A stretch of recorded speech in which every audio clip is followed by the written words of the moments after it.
Hello everyone and welcome back to another video. Today we're going to be looking 8 years into the past to the same day. In 2015, we had somebody like Donald Trump go down the golden escalator. We're going to reenact that. We're going to watch it and we're going to compare that to today basically. And so we're going to celebrate that anniversary. His birthday, I believe, was yesterday. So he's 77 years old. Let's see what he did at the mystical age of 69, okay? What was the true magic that made me jump on the Trump train back in the 7th grade? Okay, so let's watch this. Right now, you're looking at a screen of my face. What do you guys think about it? Anyhow, I personally believe that in regards to my channel, I want to make sure that we can really get a good time capsule effect when it comes to somebody like Donald Trump. And so it really behooves me to get this on the Discord. Right here, C-SPAN. Okay, look at the aesthetic. Again, if you guys remember, there was a Simpson episode several years ago that predicted this. Allegedly. I don't really care for those sort of Facebook mom memes, but I think that's kind of odd. Now, in respect to the optics of this, again, remember, nobody really had Trump in a political context as compared to this. And sure, he had some flirtations back in 2012, 2000, and even, and 1999. That was sort of like the first embers of the flame of the Trump revolution, so to speak. But inevitably, what you found here was the first presentation that made you think, okay, this guy's really for real. And at the time, many people were doubting him. They were saying, oh, he's only doing it because he wants to gain publicity, that he wants to just grift and remain relevant after The Apprentice show reached its #1 height several years ago. The fact is that he was actually legitimate about fighting for the country, and purportedly he really wanted to send them back, so to speak. So we'll see what he says. And I've seen this before, but I haven't seen it in years. So let's see how the speech goes on. And again, look at the optics. Right now we're looking at a whole different purview. But when you look at other people's announcement speeches, they're like in airport hangars, stuff like this. This is definitely within the atrium, I believe, of the Trump Tower, basically, in New York. And so again, look at how awesome this looks with the flag, the golden escalator, etc., with the hot wife. Let's see what he says. So nice. Thank you very much. That's really nice. Thank you. It's great to be at Trump Tower. It's great to be in a wonderful city, New York. And it's an honor to have everybody here. This is beyond anybody's expectations. There's been no crowd like this. And I can tell you, some of the candidates, they went in, they didn't know the air conditioner didn't work. They sweated like dogs. They didn't know the room was too big because they didn't have anybody there. How are they going to beat ISIS? I don't think it's going to happen. Presentation is everything again. Our country is in serious trouble. We don't have victories anymore. We used to have victories, but we don't have them. When was the last time anybody saw us beating, let's say, China in a trade deal? They kill us. I beat China all the time. All the time. When did we beat Japan at anything? They send their cars over by the millions. And what do? When was the last time you saw a Chevrolet in Tokyo? It doesn't exist, folks. They beat us all the time. When do we beat Mexico at the border? They're laughing at us, at our stupidity. And now they're beating us economically. They are not our friend, believe me. But they're killing us economically. The U.S. has become a dumping ground for everybody else's problems. See that? He's personalizing everything. He's saying, when was the last time you saw our country where you are living, citizen of America? When was the last time you saw us beating China? When was the last time you saw a Chevrolet in Tokyo? He's painting in your mind. And again, this is stuff that he hasn't even pre-written. This is stuff that he probably had some bullet points over, but didn't really actually plan this out. That's the acumen and the sort of rhetorical talent that Donald Trump possessed at the time, and even still to a large extent today. So right now, you can really see him drawing an image of, again, a Chevrolet. Have you ever seen a Malibu in Tokyo? Turns out you haven't. But you'll see a ton of Camrys in Malibu.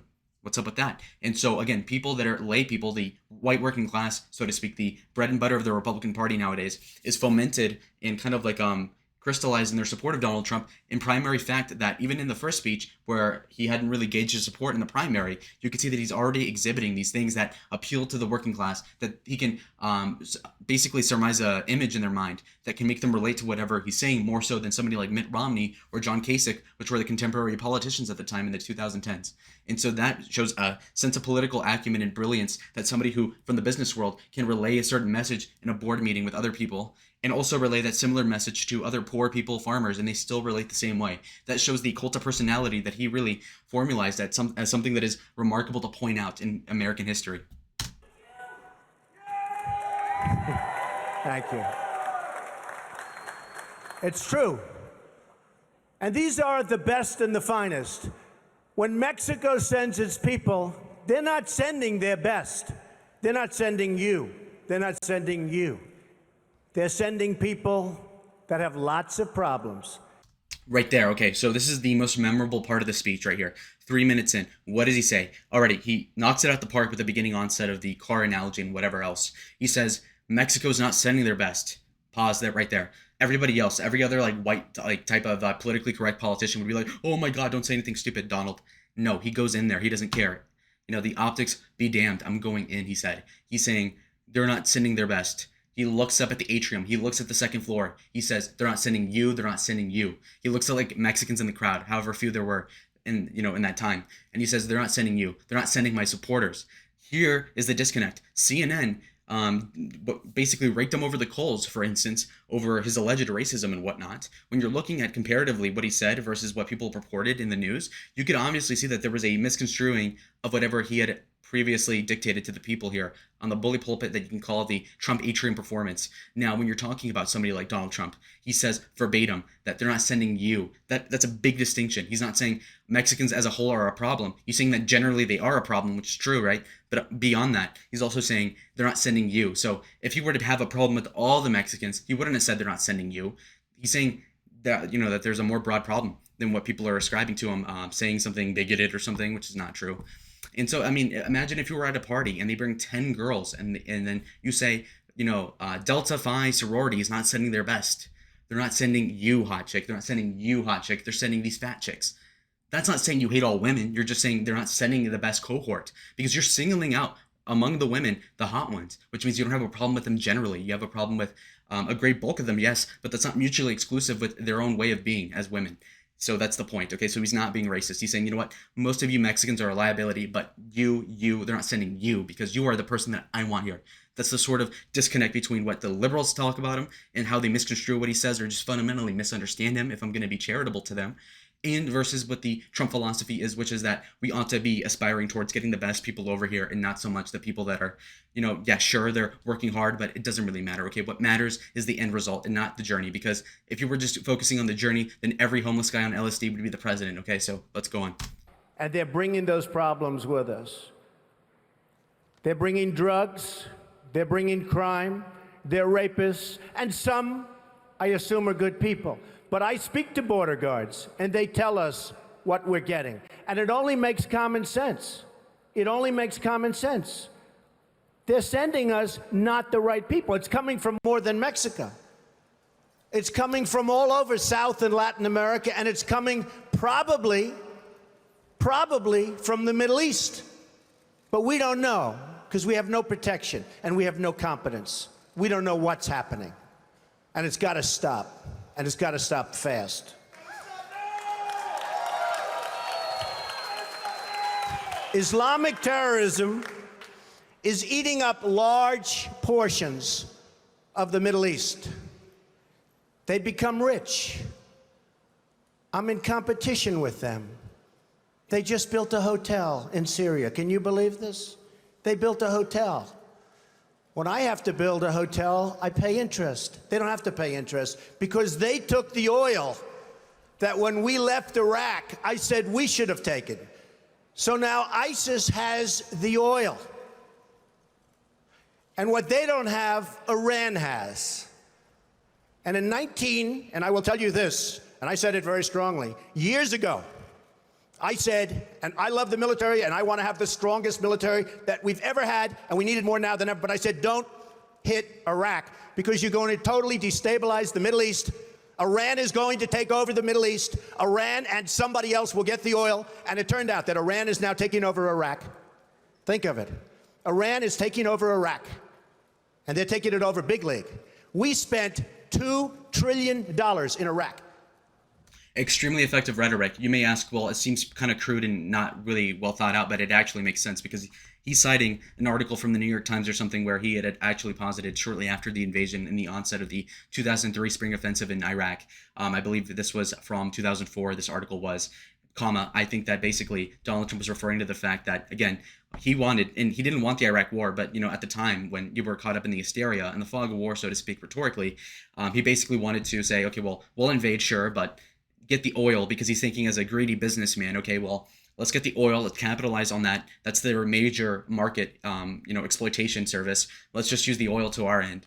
And, practically speaking, that would prevent other people from going in. Because imagine if America were to have an effective defense of Iraq, minus also taking out the oil as well, then that would basically let the Iranians say, well, why even fight the Americans? Where's the oil for us? They already took it. They're siphoning it off at a very high rate, not caring about keeping the well alive, the oil well, that is, the major amounts of oil, fucking Mosul, these other places. Also, think of how people like ISIS and the other groups got their funding. A lot of it came through selling oil, of course, in the black market. Where's that oil? Well, if Donald Trump had his way, we would have taken the oil for ourselves. But instead, we entrusted the oil and the exportation of said oil to the Iraqi puppet government and the provisional government in like 2005 under George W. Bush. That didn't really work out so well. So it pretty much vindicates Donald Trump, in a large extent. $2 trillion. We lost thousands of lives, thousands in Iraq. We have wounded soldiers who I love. They're great, all over the place. Thousands and thousands of wounded soldiers. And we have nothing. We can't even go there. We have nothing. And every time we give Iraq equipment, the first time a bullet goes off in the air, they leave it. Last week I read 2,300 Humvees. These are big vehicles. Yes. Were left behind for the enemy. 2,000, you would say maybe 2, maybe 4, 2,003. Again, that has to do with the rhetoric that he had when Joe Biden left Afghanistan. He said we left thousands of different armored cars. Again, he's using this rhetoric, and so that kind of shows how ideologically consistent he is, where he's pointing out that, again, we're leaving all this equipment in Iraq. We're leaving all this equipment in Afghanistan. This is something that he's been mentioning for 8 years straight. Now you can see it being vindicated, of course. He was completely right. Was below zero. Who ever heard of this? It's never below zero. Our labor participation rate was the worst since 1978. But think of it, GDP below zero. Horrible labor participation rate. And our real unemployment is anywhere from 18 to 20%. Don't believe the 5.6. Don't believe it. That's right, a lot of people up there can't get jobs. True. They can't get jobs because there are no jobs. Because China has our jobs and Mexico has our jobs. They all have our jobs.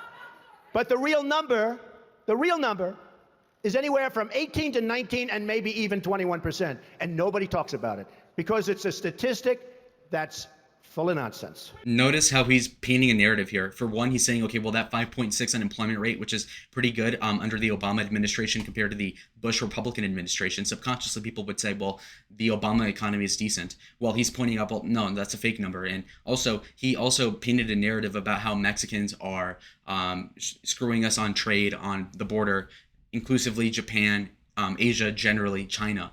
And so he's saying, well, the people that do have our jobs that we're supposed to have are overseas under the current regime, which was Obama at the time. And he's also saying, well, the unemployment he's telling you about is fake. And then he points to people and he says, he feeds off the crowd. He says, these people cannot get jobs. And he gets an affirmative response, which means that he was pretty much right. And so what that means is that he's constructing a narrative on the fly, just completely making it up on the spot. And it's utterly brilliant how he's able to do this, because apparently people that have been politicians for decades, inclusively Mitt Romney, other people, John Kasich, cannot formulate such a coherent, argumentative resolve in all their years of experience. And so you got to say Donald Trump is really a savant at this. Tractor, literally a tractor, to use it, because the deductibles are so high it's virtually useless. It is a disaster. And remember the $5 billion website. $5 billion we spent on a website. And to this day, it doesn't work. A $5 billion website. I have so many websites. I have them all over the place. I hire people. They do a website. It costs me $3.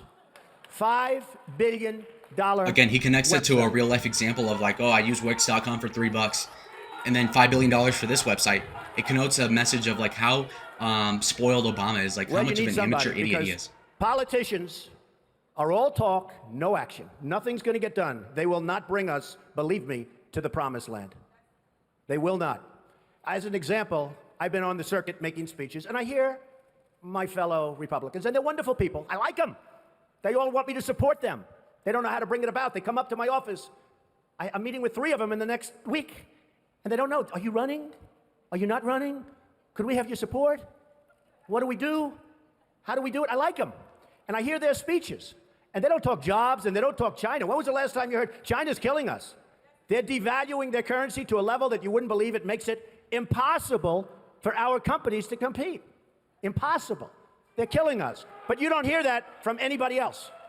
You don't hear it from anybody else. And I watch the speeches. Thank you.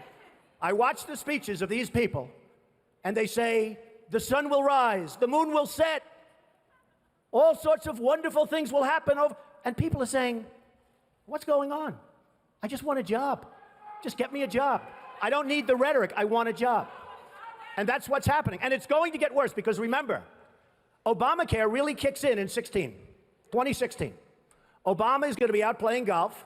He might even be on one of my courses. I would invite him. I actually would say. I have the best courses in the world, so I'd say, you know what, if he wants to, I have one right next to the White House, right on the Potomac. If he'd like to play, that's fine. In fact, I'd love him to leave early and play. That would be a very good thing. He's really just owning him at this point. Who other guy can say that about a golf course? Obamacare kicks in 2016. Really big league.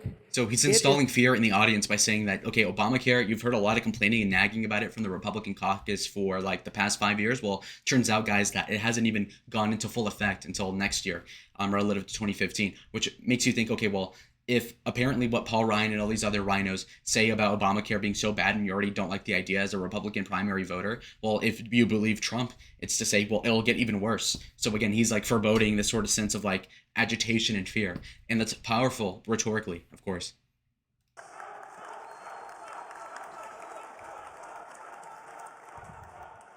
So I've watched the politicians. I've dealt with them all my life.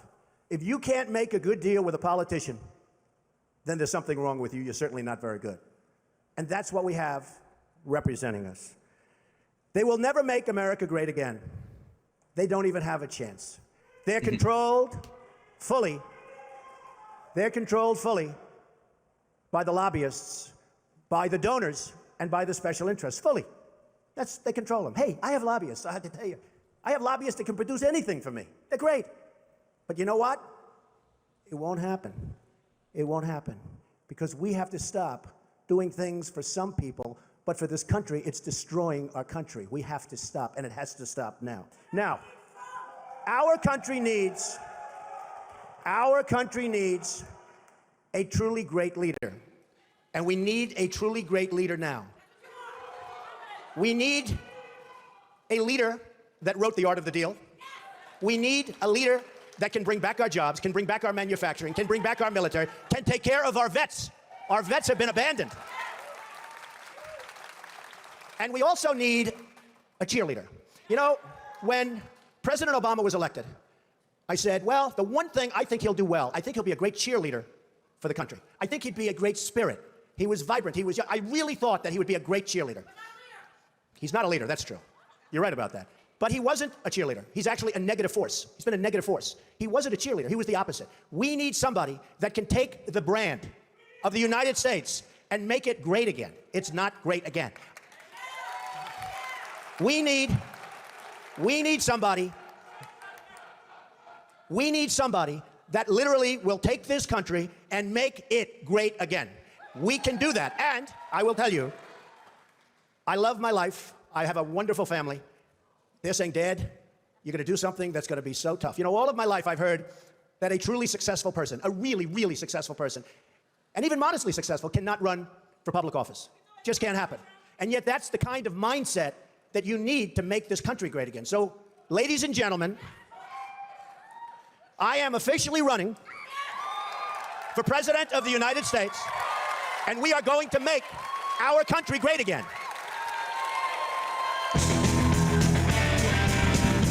Again, American 80s revanchist music as well. Brilliant. Brilliant, huh? The money, and we pay them in interest, and then the dollar goes up, so their deal's even better. How stupid are our leaders? How stupid are these politicians to allow this to happen? How stupid are they? Okay, I think you guys got the message right there. I don't want to spend too much time on this. I think we really got the bullet points there. So that was like the first 20 minutes of like a 45-minute excursion there. Now, with respect to Donald Trump, again, this was a really good masterclass in respect to how everything went down, how everything ought to be, how he really dominated the political sphere more than anybody else did in his age. That he was able to communicate certain ideas that would seem kind of like anathema to the common man, but somehow related to them in a very visceral way. That is something that Donald Trump only has done in the last 10 years. So these politicians, he beat so many of them in the primary. On the onset, you look at that first speech, unrefined, straight up, just like no prepared speech, no teleprompter. He's killing it. And that's because of his personality. It's because of his, basically just his brain, straight up. And it has to do with a cult of personality, which you can see the root of right there. Before then, you really had no idea what he was. Was he just a showman? Was he an actual politician? Turns out that he didn't really read a lot. He didn't grow up reading a lot. He's not this like huge IQ master, but he's more so just a very good gut instinct sort of person. He can read a room really well, and he's able to basically formulate an opinion that is utterly effective. And so when you're talking to an audience of people in your own atrium, you become the boss. You become the boss of the narrative, because even though you're not president, you're the older guy who's 20 years older than Obama, looking down on him saying, you know what? You can play on my golf course. I'm a billionaire. Look at my golden ceiling. You look at Michelle Obama. Michelle, by the way, maybe not Michael. Anyway, look at your wife, Obama. Look at my wife. She's hotter. I'm taller than you, Obama. He's the blonde white guy. He's like the stereotypical like 80s bully, the Biff, right? And he's able to embody that sort of heel. And he's also able to look like the boss, like just the magnate, utterly, like the Wall Street. You know, he's completely owning that whole thing. And that bravado is sort of what made him electable in the first place. Because instead of saying, oh, I'm a senator from Connecticut, that's why I ought to be president, he's saying, I'm a business leader. I got all your politicians. I have them in my pocket. I have a lobbyist. I could do anything I want. But I decided to run for you. And that completely came off as legitimate because he won the primary. And so in reviewing this, he comes off as extremely effective. And I can see verbatim what exactly made him such a good politician to begin with. And it's because he can resonate with the crowd so well, to the point where you might think that the guy is truly a savant when it comes to political relations. Turns out he actually is. And so I just got to say that this looks completely awesome. And I hope that 2024 can look a lot like 2015 and 16. And hopefully, with that being said, I hope you liked the video. So comment down below what you thought, and like the video as well, because it'll help it in the algorithm. Bye-bye.